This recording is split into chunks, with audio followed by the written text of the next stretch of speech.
The funeral of Russian opposition leader Alexei Navalny, who died earlier this month, will take place on Friday, according to his spokesperson. AP correspondent Karen Chamas reports. The service will take place at a church in Moscow's southeast district after several locations declined to host the service. The burial is to be at a nearby cemetery. His spokesperson, Kira Yarmysh, said many venues refused to take the booking when they heard the name Navalny, with one place disclosing that funeral venues were forbidden to take the service on. Navalny died in mid-February in one of Russia's harshest penal facilities. Many Western leaders have already said they hold Russian President Vladimir Putin responsible for his death. I'm Karen Chamas.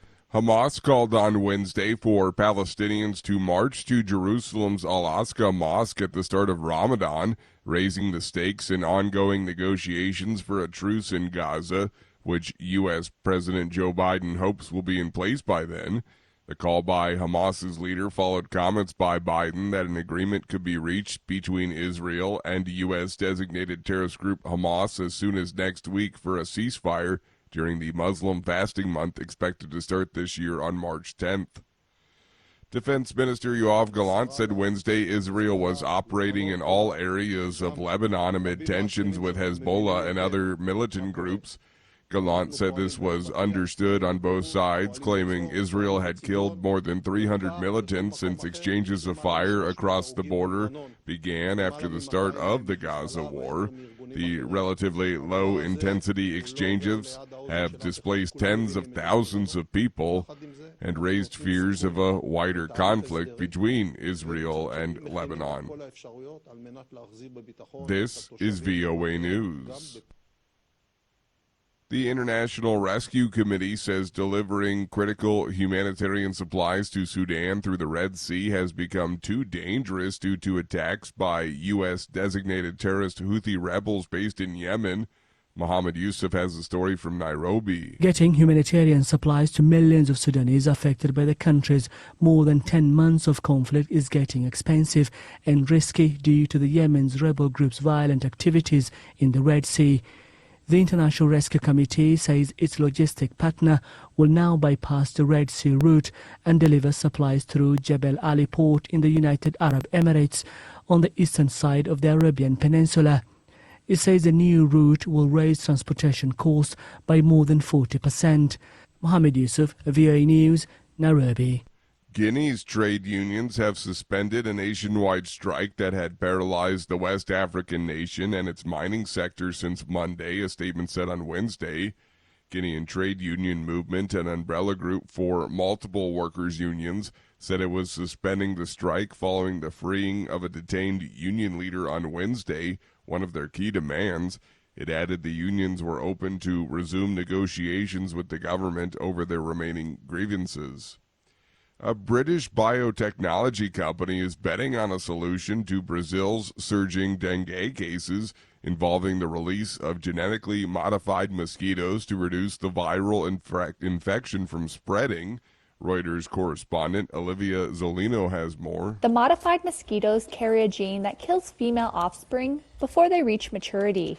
Only female mosquitoes bite and transmit diseases.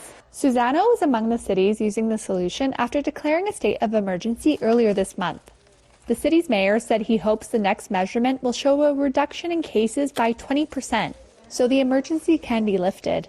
According to Brazil's health ministry, 195 people died because of the disease, while hundreds of cases remain under investigation. Reuters correspondent Olivia Zolino. Ukrainian President Volodymyr Zelensky tried to drum up Balkan support for his vision of peace in Ukraine and promoted the idea of joint arms production at a two-day summit of southeastern European countries on Wednesday. The summit in Albania comes at a time of faltering U.S. support more than 2 years into Russia's full-scale invasion. Zelensky said Ukraine is interested in co-production with its partners, and the top delegations present from Albania, Bulgaria, Serbia, North Macedonia, Kosovo, Bosnia, Montenegro, Croatia, Moldova, and Romania.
Thank you for watching.